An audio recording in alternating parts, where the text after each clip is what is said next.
Shalom, saudara dan saudari yang terkasih dalam Tuhan kita Yesus Kristus.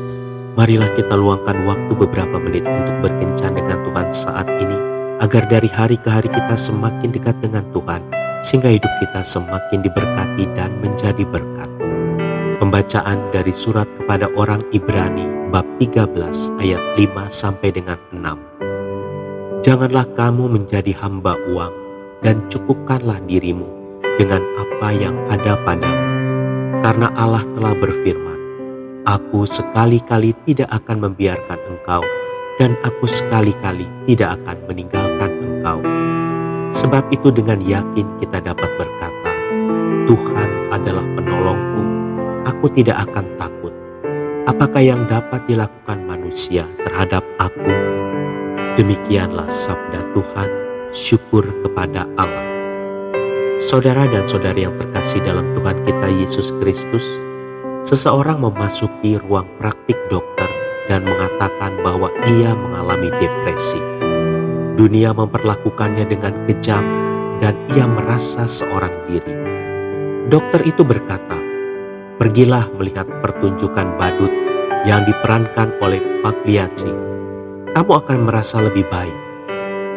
Orang tersebut meledak dalam tangis dan berkata, sayalah Pagliacci itu.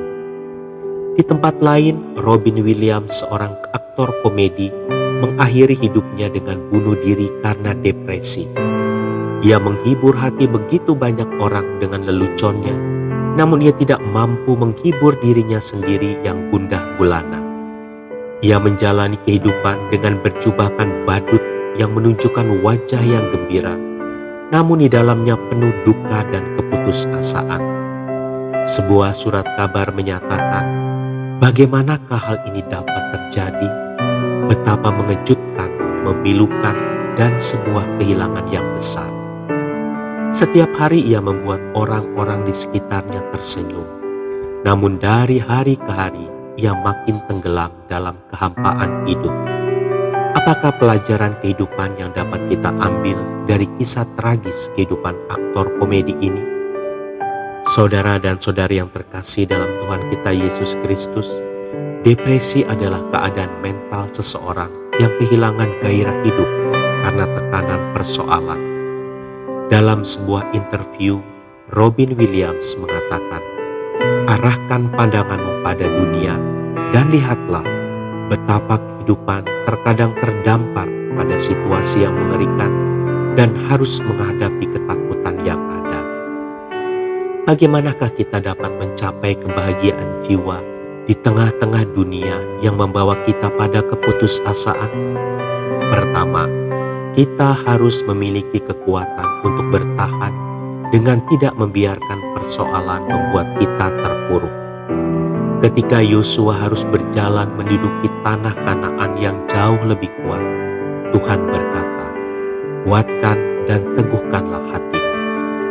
Seringkali kita lebih mengharapkan dukungan dari orang lain, namun sesungguhnya kekuatan yang bersumber dari dalam diri kita jauh memiliki daya energi yang luar biasa untuk memampukan kita bangkit kembali. Ketika kekuatan kita menjadi lemah lesu, katakanlah, mengapa engkau tertekan, hai jiwaku, dan gelisah? Berharaplah kepada Allah, penolongku dan Allahku. Mazmur 42 ayat 6. Kedua, pertajam pandangan iman kita dengan menyadari kehadiran Tuhan di setiap jalan yang kita lalui. Kekelaman dan kabut tebal kehidupan seringkali membuat kita tidak mampu menyadari kehadirannya. Kita menangis dalam kepedihan hati dan menjerit di hadapan Tuhan. Di manakah engkau Tuhan? Sebab kita tidak menyadari bahwa Ia hadir begitu dekat dengan kita. Ia berjanji untuk tidak pernah membiarkan dan meninggalkan kita. Saudara dan saudari yang terkasih dalam Tuhan kita Yesus Kristus, apapun beban berat yang menindih dan tekanan yang membungkukkan kita, marilah kita bangkit dan bertahan melawan arus dunia, serta menyadari bahwa Ia adalah Tuhan yang proaktif memberikan pertolongan. Tuhan Yesus memberkati. Marilah kita berdoa dalam nama Bapa dan Putra dan Roh Kudus. Amin. Tuhan Yesus, aku bersyukur bahwa Engkau selalu hadir di dekatku. Buatlah aku menyadarinya, sehingga aku tetap tegar ketika menghadapi masalah. Amin. Dalam nama Bapa dan Putra dan Roh Kudus.